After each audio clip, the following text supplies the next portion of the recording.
안녕하세요. 반갑습니다. 오늘도 입장해주신 분들 모두 감사드린다는 말씀 전달드리고요. 영상 좋아요 한 번만 좀 부탁드리겠습니다. 어서오세요. 네, 좋아요 눌러주셔서 감사드립니다. 턱걸이 김성수님, 운동하시는 분인가요? 3대가 혹시 몇이신가요? 저도 운동을 좀 오래 했거든요. 저는 3대, 저랑 똑같으시다. 저도 400입니다, 3대. 제가 라이브 시작하기 전에 쓸데없는 얘기해서 죄송합니다. 맨몸 운동 위주로 하시는구나. 전 아예 집에 벤치가 있어요. 운동할 수 있는 벤치. 나중에 우리 정모 한번 해서 운동 한번 가야겠네요. 자, 아무튼 이제 사족은 떼고 라이브 방송을 시작해 보도록 하겠습니다.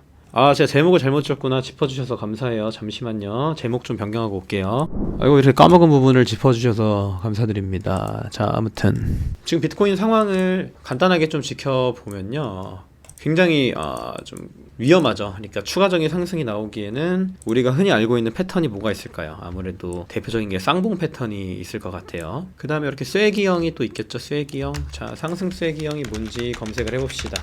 쐐기형은 이런 패턴을 말해요. 라이징 웨지라고도 부르는 패턴인데, 상승의 힘이 어느 정도 다 떨어졌을 때 파동을 그려주면서 상승이 마무리되는 그런 패턴을 쐐기형 패턴이라고 흔히 얘기를 합니다. 자, 여기가 설명이 잘 돼 있으니까 한번 참고를 해봅시다. 상승 쐐기형, 이렇게 지속형 패턴, 잠시 쉬어가는 패턴이라고 얘기를 하는데, 돌파가 나온다는 건 강한 상승 파동을 기대해 볼 만하다. 하지만 이후 깊은 급락 가능성이 있는 패턴이라고 보시면 됩니다. 그러면 우리가 이게 쐐기형인지 아닌지 선을 한번 그어볼 필요는 있겠죠. 자, 요렇게 한번 그어보도록 할게요. 추세선을 여기서부터 요렇게 하나 긋고, 여기서부터 요렇게 하나 긋도록 하겠습니다. 자, 대략 쐐기형이 맞아 보여요. 그쵸? 조금 연장을 할게요. 추세 연장을 요렇게 잡아주겠습니다. 자, 이 쐐기형 패턴은 보통 하단 돌파가 나온 다음에 이 하단을 넘어가지를 못하거든요. 어떤 얘기냐, 요렇게 빠지거나 요렇게 빠지거나, 제 생각에는 쐐기형 하단을 요렇게 넘어가지 못하는 상태에서 쌍봉이 나왔는데 다시 상승 전환 되는 경우는 많이 못 본 것 같기는 해요. 즉 지금 패턴을 두 개로 잡아볼 수가 있겠죠. 일단 쐐기형 하나 나왔고, 그 다음 쌍봉 하나 나왔다. 하락 패턴이 두 개가 나왔어요. 그 다음 보조지표인 RSI, 가장 대표적인 보조지표죠. 이렇게 다이버전스가 나오고 있습니다. 하락하는 근거가 총 세 가지가 된다는 거죠. 물론 여기서 계속 빠질 거다 이런 장담은 제가 드릴 수가 없죠. 사실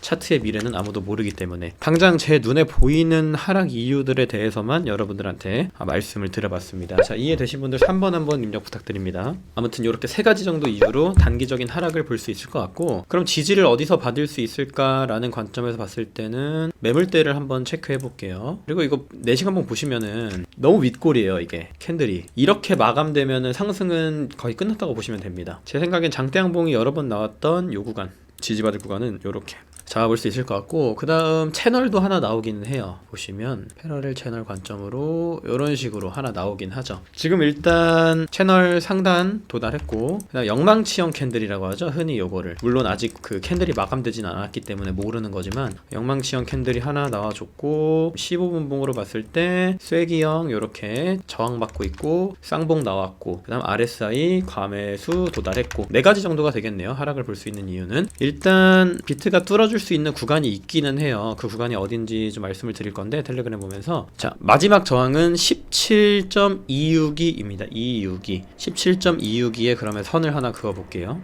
요렇게 하나 나와요. 딱 맞네요. 저항 받은 구간이. 그쵸? 그 다음에 4시간 봉으로 요렇게 살펴보게 되면 여기가 유의미한 구간이거든요. 이렇게 두 번 SR 플립이 일어났던 곳. 자, 기존 저항대 돌파 후 지지받았으나 떨어졌죠. 왜냐면은 이제 올라갈 힘이, 수급이 떨어졌기 때문에 밑으로 훅 빠졌어요. 그럼 이게 다음에 요 구간에서 물렸던 사람들이 남아있단 말이에요. 충분히 저항으로 적용을 할 수 있는 구간대다 라는 점 참고해 주시면 됩니다. 따라서 이렇게 윗꼬리 캔들이 달리고 있는 모양새다. 잘 보시면, 자, 이렇게 봉 하나 만들고 하나 만들면서 17.262 정확하게 찍고 떨어지고 있죠. 지금 따라서 쐐기형을 넘어서 주면서 262 돌파가 나오면은 제가 텔레그램에 올려드렸던 것처럼 채널 확장을 한 거예요. 확장. 채널을 한 칸 그리고 하나 더 위로 그린 건데, 그 대칭 이론에 의해서 한 번 더 쳐줄 수는 있는 상황이다. 다만 치고 올라가기에는 하락 징후들이 여러 번 발견됐기 때문에 말씀을 드리는 겁니다. 근데 물론 세력 형님들이 올리려면은 언제든지 올릴 수 있다는 점도 참고를 해주시면서, 제가 드리는 말씀은 절대 정답이 아닐 수 있다는 점도 여러분들이 인지를 해주시면 좋을 것 같아요. 자, 그 다음 우리가 살펴봐야 될 내용 체크를 해보도록 하겠습니다.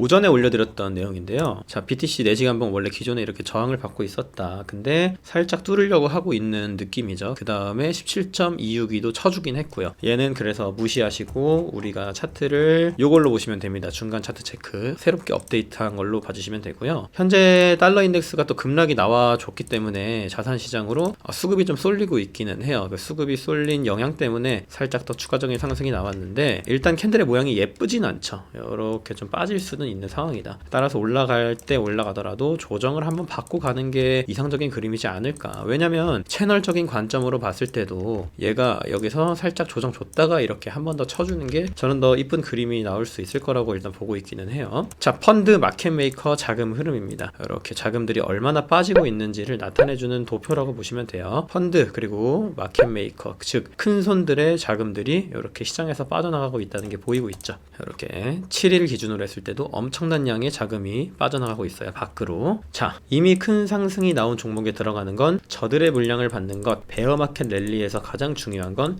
익절은 항상 옳다라는 마음가짐. 즉 지금 상승이 나온 종목들 있죠. 업비트를 토대로 한번 보도록 하겠습니다. 갑자기 빡빡빡 치고 올라가는 애들이 있기는 해요. 근데 그 친구들을 우리가 추가적인 상승이 계속 나올 수 있다라는 관점보다는 지금 기관들의 자금이 빠지고 있는 걸 데이터적으로 확인을 했기 때문에 전제 조건을 이렇게 두는 게 좋을 것 같아요. 현재는 베어마켓 랠리에 가까울 가능성이 높다. 그리고 기관들의 자금도 빠지고 있기 때문에 상승이 나온 종목들 내가 핫다를 운 좋게 잡았다면 그냥 익절하고 나오는 게 좋다. 왜냐면 베어마켓 랠리에서는 한 번 더 기회를 주기 때문이죠. 지금 만약에 종목을 들어갔다가 나도 모르게 의도치 않게 상승을 맛보신 분들 빠른 익절하시고 한 번 더 하락 기회 줄 때 들어가는 거 나쁘지 않다고 생각합니다. 자, 이해되신 분들 5번 한번 눌러주세요. 5번.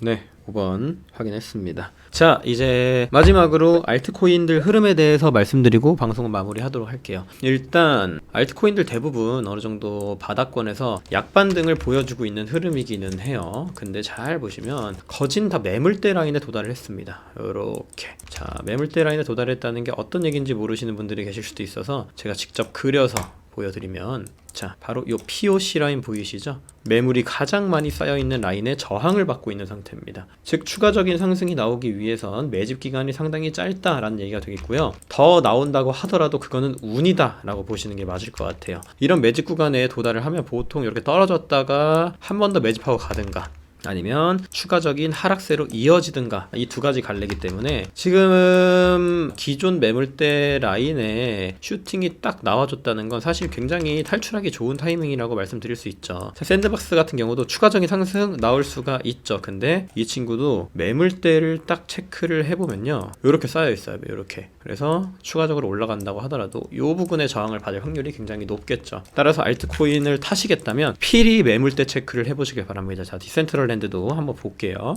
이렇게 또 볼 수가 있죠. 급락 났던 구간부터 지금까지 보면 결국 매물대가 가장 많이 쌓여있는 구간 돌파하려면 기간이 너무 짧아요. 기간이. 자, 우리가 흔히 알고 있는 차트의 기본 뭐가 있을까요? 1번, 2번, 3번 구간 단테님이 말씀하신 밥그릇이 있단 말이에요. 밥그릇. 밥그릇 나오기에는 너무 짧아요. 너무. 이 기간이 너무 짧습니다. 단기적인 기술적 반등이라고 보시는 게 좀 더 합리적일 것 같고, 추가적인 하락이 나온 다음에 지지부진한 게 좀 길어져야 된다고 저는 생각을 하고 있어요. 11월 5일 21.4를 시작으로 하락했을 때 하락폭 대비 횡보 구간이 적어도 1대 1.5, 2. 맞아요. 보시는 게 정확합니다. 하락했던 구간 대비 횡보 기간이 훅 길어야 돼요. 아마 요때를 말씀하시는 것 같은데 요거를 이제 횡보로 보고 계신 것 같아요. 그쵸? 뭐 일리는 있습니다. 레인지가 이렇게 잡히니까요. 이렇게 레인지가 잡히네요. 이렇게 갈 수 있는 차트긴 하죠. 근데 일단은 제가 말씀드리는 건 지금 단기적인 하락 관점에서 애가 조정 줬다가 갈 만한 차트긴 하다. 이렇게 좀 생각을 해주시면 될 것 같아요. 성수님이 말씀하신 뷰는 제가 사실 못 봤거든요. 근데 일리가 있습니다. 충분히. 일리가 있는 말씀이에요. 저점도 사실 올라가고 있고 어떤 말씀이신지 이해는 됐어요. 만약에 가게 된다면은 일단 우리가 이 그림도 확인을 했잖아요. 요렇게 가고 있는 그림 따라서 요런 식으로, 그 다음 큰 그림에서는 요렇게 가주면은 나쁜 그림은 아니겠네요. 네. 이 정도로 오늘 아무튼 시황을 말씀드릴 수 있겠습니다. 그리고 제가 라이브 끝나고 또 오늘 주요 시장 이슈들에 대해서 녹화본으로 편집한 다음에 올려드릴 예정이니까요. 혹시 조금 더 투자에 대한 인사이트를 얻고 싶은 분들이 계신다면 그 영상까지 한번 참고해 주시면 감사하겠습니다. 방송해 주셔서 감사하다고 말씀 주셨는데 뭐 제가 사실 최대한 그냥 알고 있는 건 말씀드리는 거고, 뭐랄까 그냥 하나의 의견일 뿐이다. 이 정도로만 생각하시면 될 것 같습니다. 아무튼 좋게 봐주시는 거 감사드리고요. 저는 또 내일 라이브 때 찾아뵙도록 하겠습니다. 시청하시느라 고생 많으셨습니다. 감사합니다.